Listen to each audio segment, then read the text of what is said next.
Hello students, welcome to my YouTube channel aim on target. दोस्तों, आज हम लोग करने वाले हैं केमिस्ट्री यानी रसायन का चैप्टर नंबर 2, जिसका नाम है अम्ल, क्षार एवं लवण, यानी इंग्लिश में इसे बोलते हैं एसिड, बेस एंड सॉल्ट। इस वीडियो में हम लोग हिंदी और इंग्लिश दोनों माध्यम से चीज़ों को समझने का पूरा प्रयास करेंगे। साथ ही अगर आप हमारे चैनल पर नए होंगे तो चैनल को सब्सक्राइब करके जुड़ जाइएगा, क्योंकि हमारे इस चैनल पर मैट्रिक की तैयारी बिल्कुल मुफ्त में कराई जाती है। साथ ही सब्जेक्टिव के साथ साथ ऑब्जेक्टिव का भी तथा परीक्षा से संबंधित सभी जानकारी आपको टेलीग्राम और फेसबुक वाले ग्रुप में मिल जाएगी।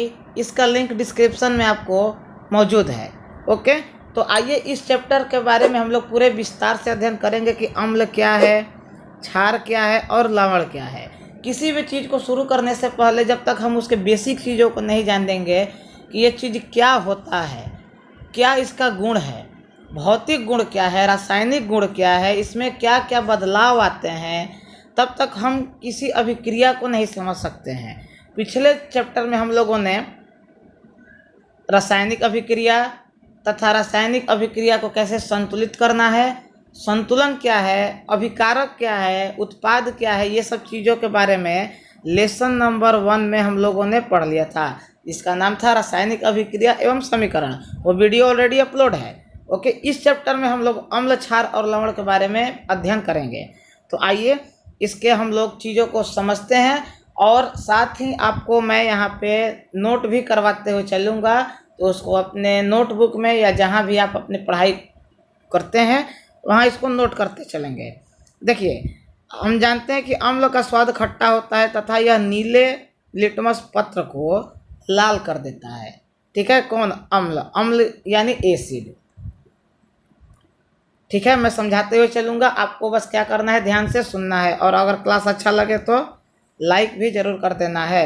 जबकि क्षारीय स्वाद को कड़वा कर देता है, यह लाल लिटमस पत्र को नीला कर देता है। अब आप यहाँ पे समझेंगे कि सर लिटमस पेपर क्या होता है। तो देखिए, एक प्रकार का ये पेपर होता है जिससे ये पता चलता है कि कोई भी चीज़ अम्लीय है या क्षारीय है। ठीक, अम्लीय है तो 7 से इसका मान जो है वो कम हो जाएगा, क्षारीय होगा तो 7 से मान इसका ज़्यादा हो जाएगा। ठीक, फिर हम बता रहे हैं 7 क्या है, तो एक न्यूट्रल संख्या है। मतलब अगर कोई चीज़ 7 से कम उसका पीएच मान दर्शा रहा है तो वो अम्लीय है यानी एसिडिक है, और अगर कोई 7 से ज़्यादा दिखा रहा है उसका मान, पीएच मान का मतलब पावर ऑफ हाइड्रोजन, इससे संबंधित चीज़ें आगे आएंगी तो वहाँ भी हम लोग डिस्कस करेंगे। यहाँ पे अभी शॉर्ट में सब चीज़ों को समझते चलिए। तो वो क्या हो जाएगा, बेसिक यानी क्षारीय। ठीक है, यहाँ पे इसको मिटा देते हैं। आप बस ध्यान से बस चीज़ों को समझते चलेंगे तो आपका हर एक चीज़ क्लियर हो जाएगा। क्या आप कभी ध्यान दिए हैं कि श्वेत कपड़े पर लगे सब्जी का दाग जब क्षारीय प्रकृति वाले साबुन रगड़ते हैं तब धब्बा पूरा, ठीक है, उसका जो रंग है वो भूरा लाल हो जाता है, लेकिन कपड़े पर अत्यधिक जल से धोने के पश्चात वह फिर से पीले रंग का हो जाता है। अम्ल एवं क्षार की जांच के लिए आप संश्लेषित सूचक जैसे मिथाइल ऑरेंज एवं फिनोल्फ्थीन का भी उपयोग कर सकते हैं। मतलब कोई भी चीज़ अम्लीय है या क्षारीय है, उसका उपयोग हम लोग उसका चेक कैसे करेंगे, तो मिथाइल ऑरेंज से भी कर सकते हैं। तो ये क्या है सर, तो ये एक सूचक है, इंडिकेटर है। और फिनोल्फ्थीन से भी हम लोग जांच कर सकते हैं कि वह अम्लीय है या क्षारीय है। जैसे बुखार लगता है तो हम लोग थर्मामीटर से चेक करते हैं ना कि बुखार है कि नहीं है, टेम्परेचर के माध्यम से।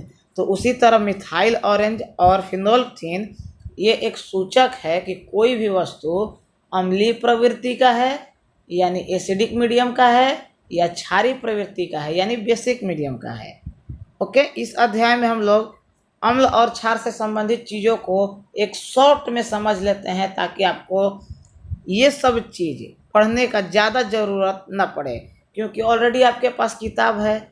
और देखिए, मैं आपको एक बात बता रहा हूँ कि आपको तैयारी एक ऐसे तरीके से करना है कि आपका मैट्रिक के साथ साथ एक अच्छा खासा नॉलेज भी बूस्ट हो जाए। मतलब आपके पास एक नॉलेज भी हो और नंबर भी हो। ठीक है, नॉलेज भी आपका हो और नंबर भी एग्ज़ाम में आपको आ पाए। तो आप विश्वास कीजिए, जिस तरीके से हम पढ़ा रहे हैं, बता रहे हैं, समझा रहे हैं, बस उस तरीके को फॉलो करते चलिए। देखिए अभी हम जो चीज़ दिखा रहे हैं नेक्स्ट स्लाइड में, देखिए सारा अम्ल और क्षार का खेल खत्म। अब यहाँ से अब आपको अम्ल और ये है क्षार, यानी ये है एसिड और ये है बेस।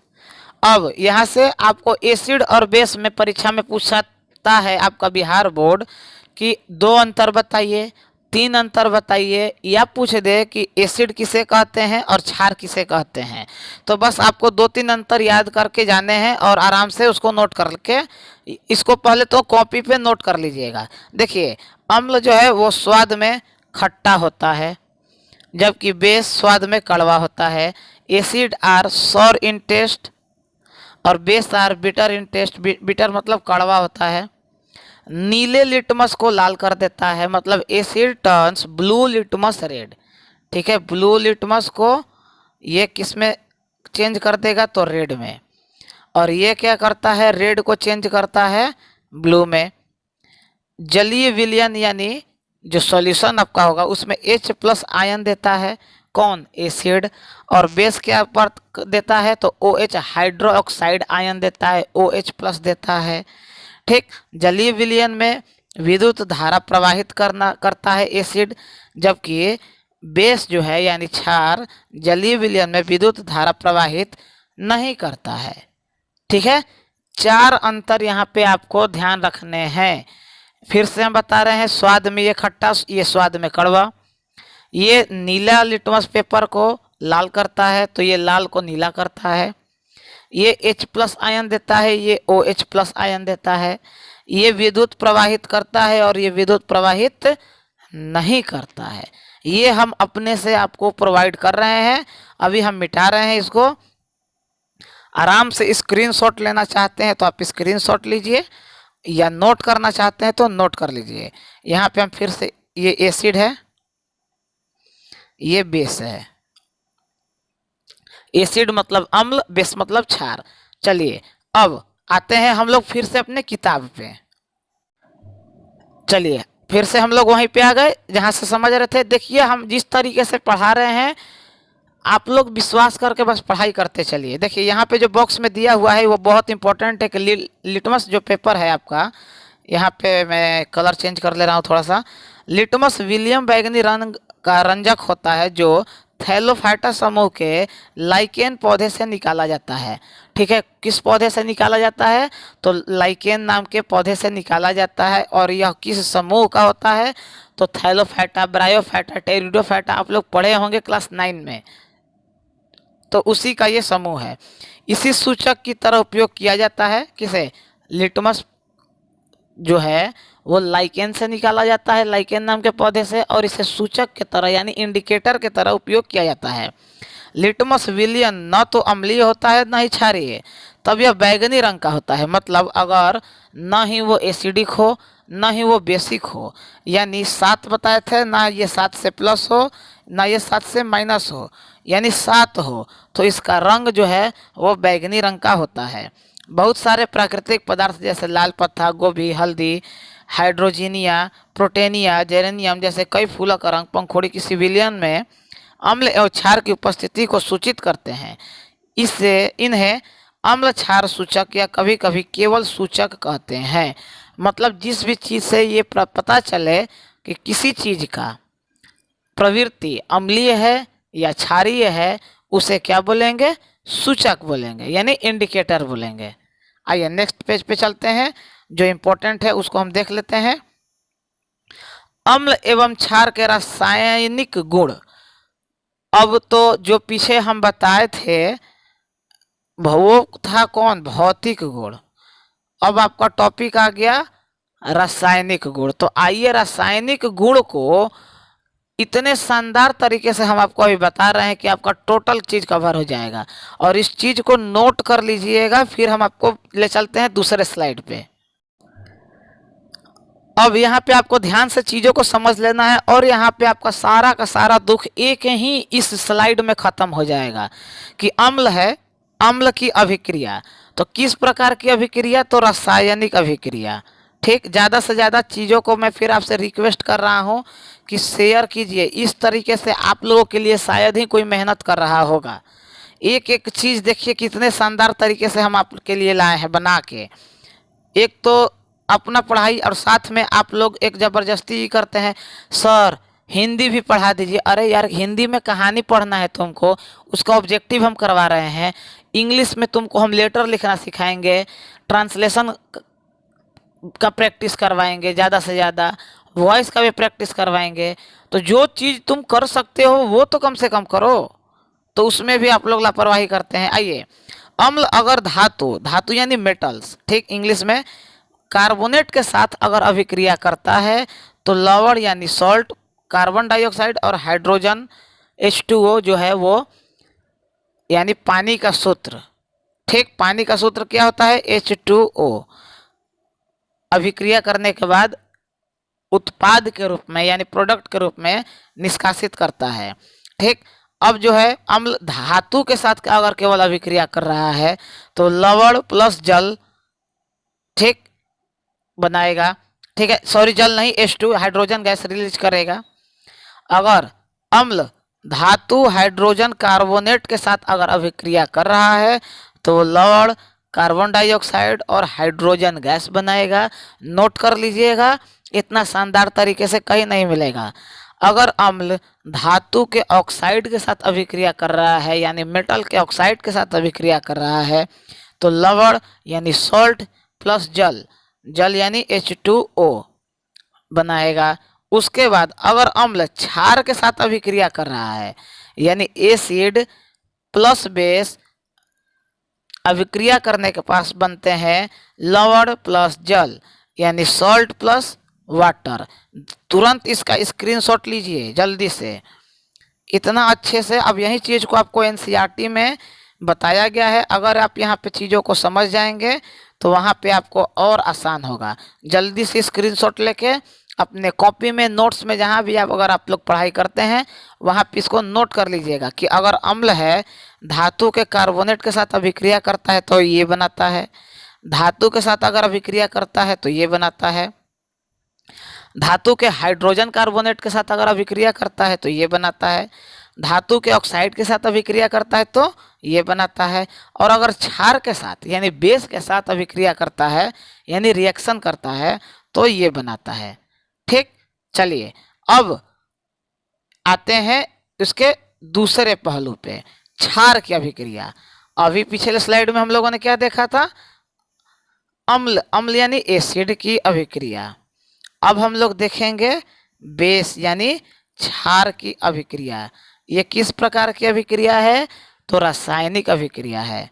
आइए, धातु के साथ अगर अभिक्रिया कर रहा है तो लवण यानी सॉल्ट प्लस हाइड्रोजन गैस निष्कासित कर रहा है। धातु और धातु के कार्बोनेट के साथ अगर अभिक्रिया कर रहा है तो कोई अभिक्रिया नहीं होगा। ध्यान से, 1 नंबर वाले ऑब्जेक्टिव भी यहीं से बनते हैं।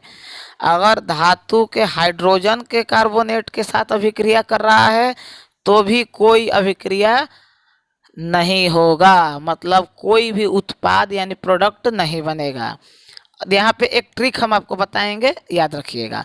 अम्ल के साथ अगर अभिक्रिया कर रहा है तो लवण प्लस जल, जिस तरह एसिड प्लस बेस रिएक्ट करेगा तो सॉल्ट प्लस वाटर बनाएगा, उस तरह बेस प्लस एसिड भी रिएक्ट करेगा तो सॉल्ट प्लस वाटर ही बनाएगा।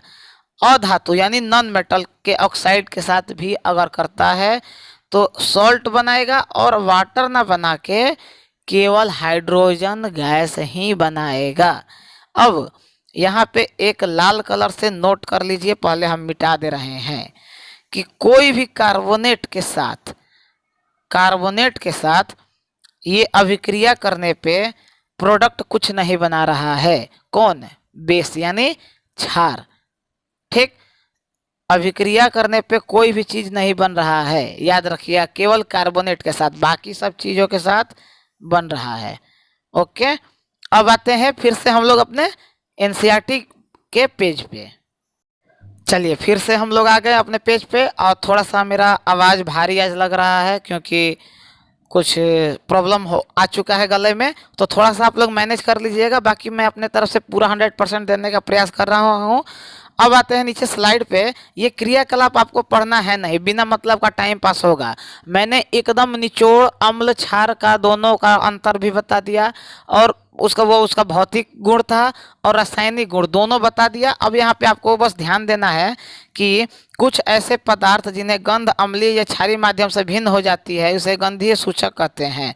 मतलब गंध के माध्यम से किसी चीज़ का जो मतलब कहा जाए कि रूप चेंज हो जाता है, या ये पता चलता है कि ये अम्लीय है या क्षारीय है, केवल गंध के माध्यम से, तो उसे बोलते हैं ऑल्फैक्टरी, यानी गंधीय सूचक। इंग्लिश में से क्या बोलेंगे? ऑल्फैक्टरी। ओके।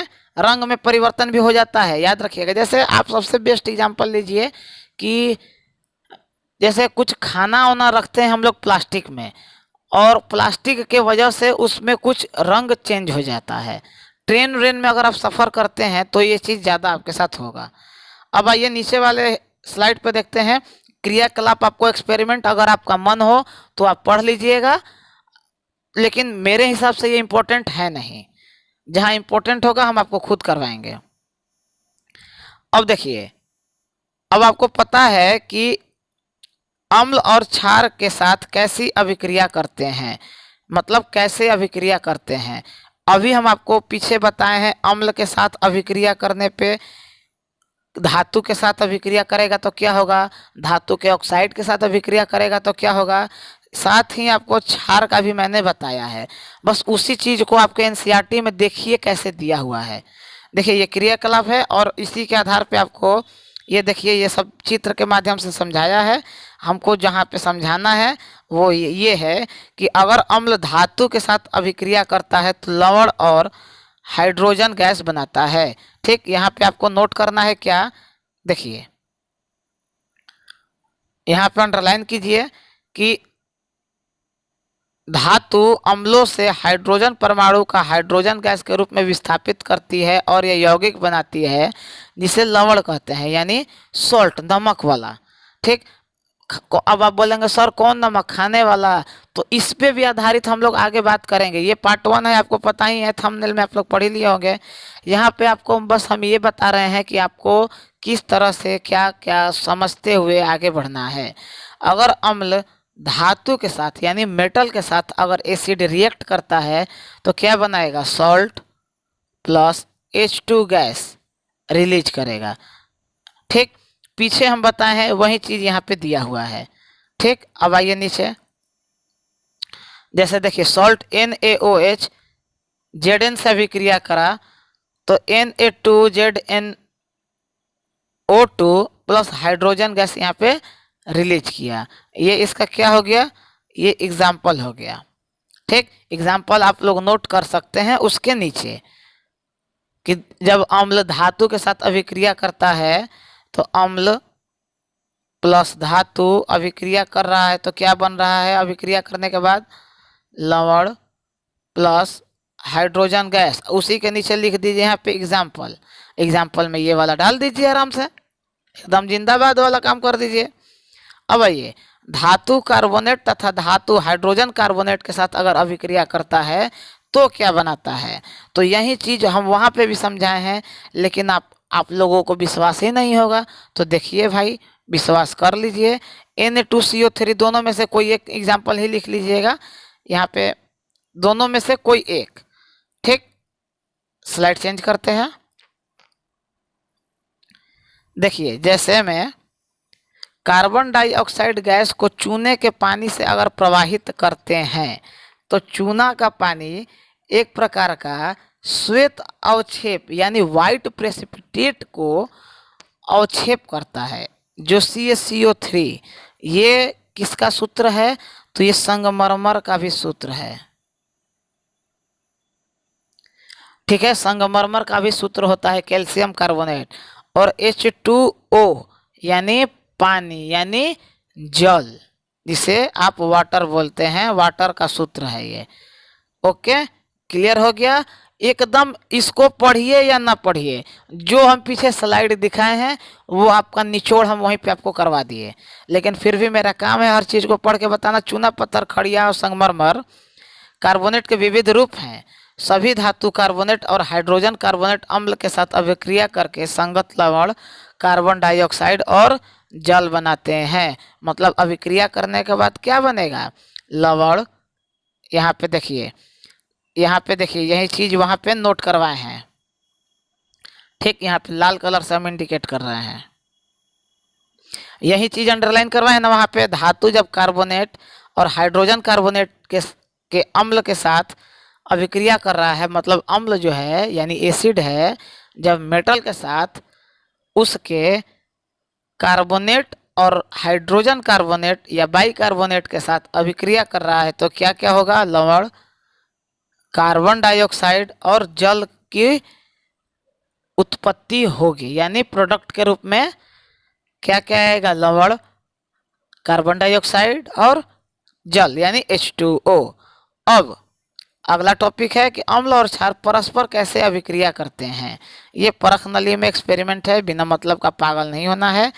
कि देखिए, सबसे शानदार और सबसे ज़्यादा पूछा जाने वाला आपका जो परिभाषा है कि अम्ल एवं क्षार की अभिक्रिया के परिणाम स्वरूप लवण एवं जल प्राप्त होते हैं, इसे उदासीनीकरण अभिक्रिया कहते हैं, यानी न्यूट्रलाइजेशन रिएक्शन इसे बोलते हैं। ठीक है, सामान्यतः उदासीनी अभिक्रिया को इस प्रकार लिखे जाते हैं।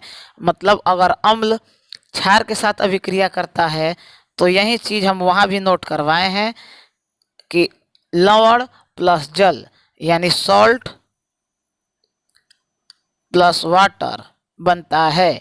सॉल्ट क्या हो सकता है? NaCl भी हो सकता है, NaOH भी हो सकता है, और ये H2O पानी का सूत्र आप लोगों को पता ही है। ठीक, अब आइए नेक्स्ट स्लाइड पे।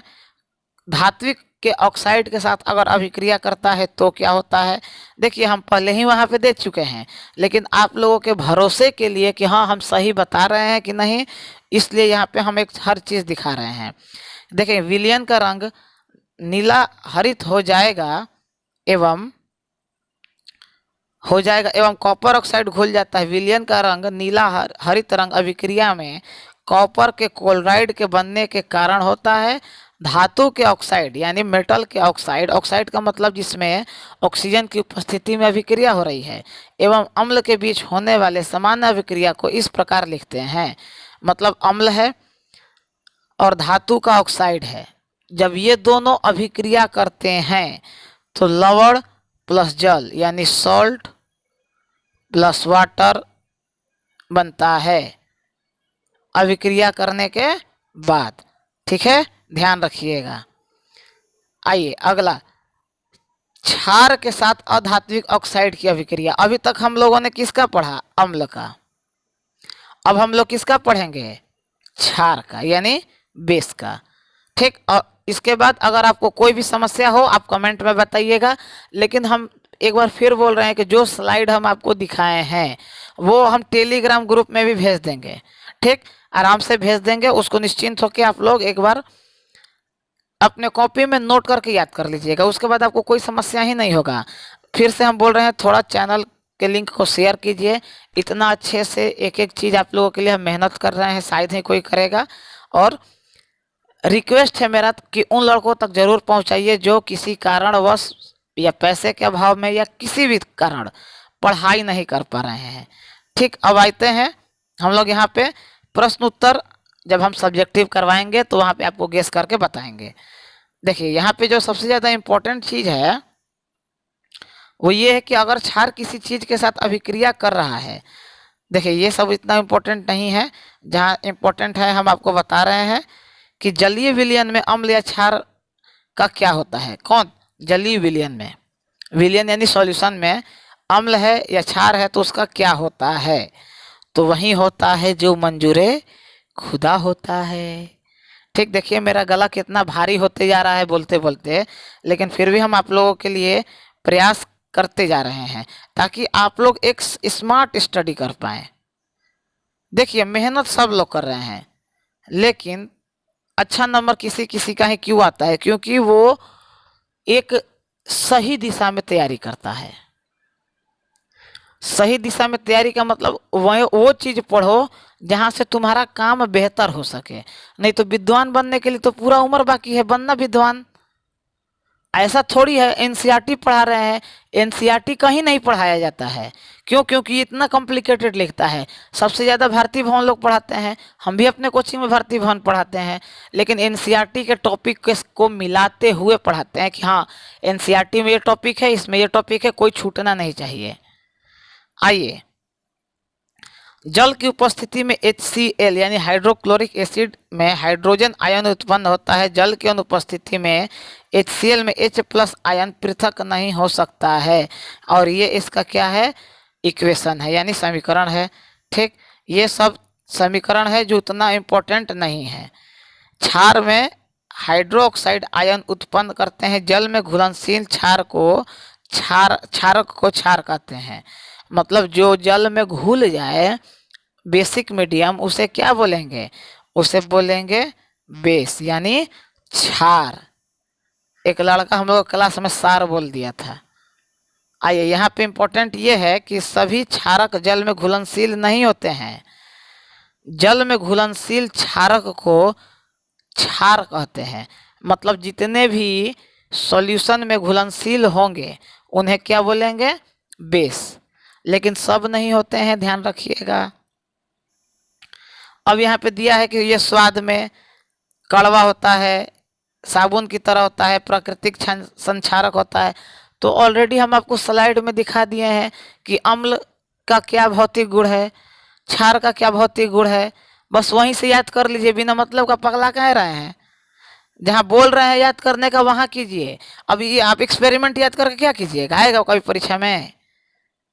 कहाँ कैसे आएगा क्वेश्चन हम बता रहे हैं, उसके अनुसार तैयारी कीजिए और इसका ऑब्जेक्टिव के लिए रेडी रहिएगा। ये पार्ट 1 है, पार्ट 2 भी अभी आएगा। उसके बाद संडे को हम लोग इसका ऑब्जेक्टिव कर लेंगे। या आपको टेलीग्राम और फेसबुक को ज्वाइन रखना है।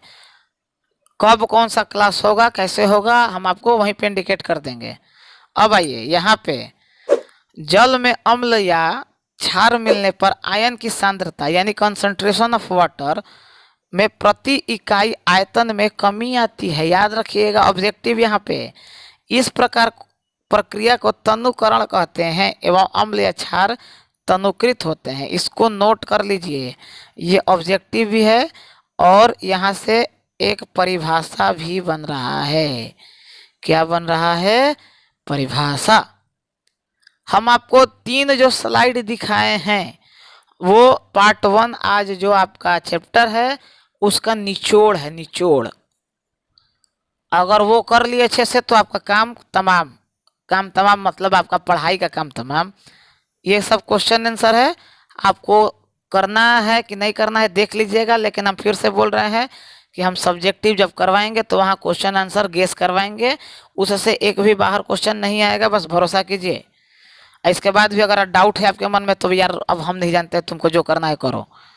अब यहाँ पे हम लोग पीएच के बारे में पढ़ेंगे कि किसी विलयन में उपस्थित हाइड्रोजन आयन की सांद्रता, मतलब उसका कंसंट्रेशन जो है हाइड्रोजन का, उसको जांच करने के लिए एक स्केल है।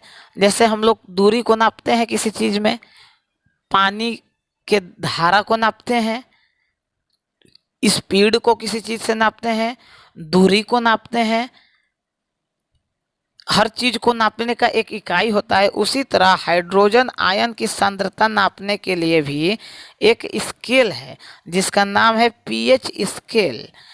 पीएच में जो पी है इसका सूचक है पुसांज और इंग्लिश में बोला जाता है पोटेंज, जो एक जर्मन शब्द है। इसका अर्थ होता है शक्ति। अब पीएच मतलब पूरा का अगर फुल फॉर्म कभी पूछे तो पावर ऑफ हाइड्रोजन बोला जाता है। ठीक है, पीएच का फुल फॉर्म क्या होता है? पीएच। पी स्मॉल होगा, एच कैपिटल होगा, याद रखिएगा, उल्टा मत लिख दीजिएगा। पी से क्या होता है? पावर, और एच से होता है हाइड्रोजन, यानी पावर ऑफ हाइड्रोजन।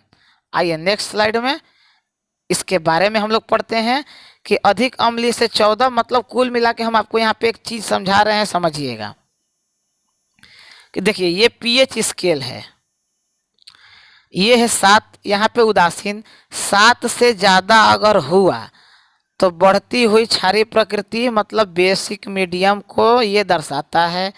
7 से अगर कम हुआ, ठीक, कम हुआ तो वो क्या दर्शाता है, अम्लीय प्रवृत्ति यानी एसिडिक मीडियम। बस यही आपका हो गया पूरा पीएच स्केल का खेला खत्म। अब पूरा पता ना क्या क्या 3 5 सब किया होगा, बिना मतलब का आपको नहीं परेशान होना है। ठीक, 7 से बेसी क्षार, 7 से कम एसिडिक यानी अम्लीय। आयन की सांद्रता में वृद्धि होता है तो क्या होता है, जो सॉल्यूशन है वो एसिडिक होता है। आयन की सांद्रता में अगर कमी होता है तो क्या होता है, बेसिक होता है यानी क्षारीय होता है। याद रखिएगा, यहाँ से ऑब्जेक्टिव निकलेगा। फिर से बता रहे हैं, H+ आयन की सांद्रता में अगर वृद्धि होता है तो वह जो सॉल्यूशन है यानी विलयन है वह क्षारीय नहीं एसिडिक यानी अम्लीय प्रवृत्ति का होगा। और H+ आयन की सांद्रता में अगर कमी हो रहा है तो वह विलयन बेसिक होगा यानी क्षारीय प्रवृत्ति का होगा। आइए नेक्स्ट चलते हैं। देखिए ये कलर है, अपने से बताया है। देखिए यहाँ पे आपको एक चीज याद रखना है, कॉपी उठाइए, धड़ाक से नोट कीजिए, धड़ाक से एकदम। जठर रस, जठर रस कहाँ है, पीत रस वाला है ना, तो जठर रस जो है वो पेट में पाया जाता है, अमाशय में यानी स्टमक में। स्टमक माने पेट, हाँ, तो उसका पीएच मान लगभग ये है। नींबू का रस का ये है, शुद्ध जल, मिल्क ऑफ मैग्नीशिया हाइड्रोमोक्साइड, आप खुद से खोज के कीजिएगा, दे दिया है, और नहीं तो ऑब्जेक्टिव में हम करवाएंगे ही। अब आप बोलेंगे कि सर जब करवाइए करेंगे तो हम कहीं लिए करें, ठीक है मत करो। चलो देखो यहाँ पे कि हाइड्रोजन आयन उत्पन्न होने अधिक संख्या में अगर H+ आयन उत्पन्न करने वाले अम्ल प्रबल कहलाते हैं, यानी अगर जितना ज़्यादा H+ आयन उत्पन्न कर रहा है वो उतना बरियार है, और जबकि कम H+ आयन उत्पन्न करने वाले अम्ल दुर्बल अम्ल कहलाएंगे। और जितना H+ आयन कम किया उत्पन्न, अरे कम रहेगा तो बरियार होगा नहीं, बरियार कौन होगा, जिसके पास ज़्यादा होगा। तो किसके आधार पे, हाइड्रोजन के सांद्रता यानी कंसंट्रेशन ऑफ हाइड्रोजन के आधार पे। ठीक, आइए अब यहाँ पे हम लोग, अब यहाँ पे देखिए जो है दैनिक जीवन में पीएच का महत्व, इसमें अब हम लोग पीएच के महत्व को समझेंगे। ठीक, लेकिन आज नहीं, पार्ट 2 में, पार्ट 2 में अभी जाना नहीं है, 1 2 3 चीज बताएंगे, ध्यान से पहले सुन लेना है, उसके बाद भागना है। ठीक, ध्यान से सुन के खुद देखो, 2 मिनट जब इतना रुके तो 2 मिनट और रुक जाना, तुम्हारे ही भलाई के लिए कर रहे हैं। ठीक, अब पार्ट 2 में हम लोग इसके बारे में पढ़ेंगे, साथ ही जितने प्रकार के लवण है यानी नमक, सोडियम क्लोराइड, खाने वाला नमक, पीने वाला नमक, नहाने वाला नमक, नाचने वाला नमक, सबके बारे में पढ़ेंगे। ठीक, तो वो एग्ज़ाम में बहुत इंपॉर्टेंट है, तो पार्ट 2 में हम लोग डिस्कस करेंगे। लेकिन उसके बाद आपको हम बता दें कि जो लड़के अभी परेशान है कि बिना मतलब के लिए परेशान है, बिना मतलब के लिए, तो उनको हम बता दें कि सबसे पहले आपका सब्जेक्टिव जो अभी चल रहा है, पढ़ाई करने के बाद चैप्टर पढ़ रहे हैं, उसके बाद ऑब्जेक्टिव होगा, उसके बाद जो सब्जेक्टिव का क्वेश्चन आंसर है, तो पूरा परेशान नहीं होना है, हम आपको खुद गेस करके देंगे। अभी आप लोग पार्ट को पढ़िए और ऑब्जेक्टिव को अच्छे से कीजिए, और थोड़ा बहुत अगर सब्जेक्टिव छोटा छोटा जो है वो जो परिभाषा लायक है, जो 2 नंबर वाला है, उसको करते चलिए, बस हो जाएगा आपका काम खत्म। और ध्यान रहे कि अगर आप चैनल को सब्सक्राइब करके बेल आइकन को ऑन नहीं किए हैं तो आप समझिएगा कब आपका वीडियो आएगा, कब आप पढ़िएगा। साथ ही फेसबुक और टेलीग्राम ग्रुप को ज्वाइन कर लीजिएगा, क्योंकि सारे इन्फॉर्मेशन परीक्षा से संबंधित या क्लास से संबंधित या एग्ज़ाम से संबंधित हर क्लास का, यानी क्लास 9 से लेकर क्लास 12 तक पूरा बिहार बोर्ड का न्यूज वहीं पे जाता है। फेसबुक, टेलीग्राम, फिर से बोल रहे हैं, फेसबुक और टेलीग्राम को ज़रूर से ज़रूर ज्वाइन कर लीजिए। और कुछ अगर पर्सनल पूछना है तो इंस्टाग्राम पे भी आप हमसे ज्वाइन कर सकते हैं, मिल सकते हैं, बातें कर सकते हैं, बिना मतलब का लपेटना मतलब हमको। ओके, तो ध्यान रहे। और अगर थोड़ा मेरे ऊपर दया 1% भी आ रहा है कि हाँ भाई लड़के का गर्दन फंसा हुआ है, उसके बावजूद भी इतना बोल बोल के भोंक भोंक के पढ़ा रहा है, तो थोड़ा सा अपने दोस्तों के साथ शेयर करो। हिंदी इंग्लिश दोनों में समझा रहे हैं, अब तुम लोगों को दिक्कत होगा तो बहुत मार मारेंगे। जब हम मैनेज कर रहे हैं तो तुम लोगों को थोड़ा करने में क्या दिक्कत है यार।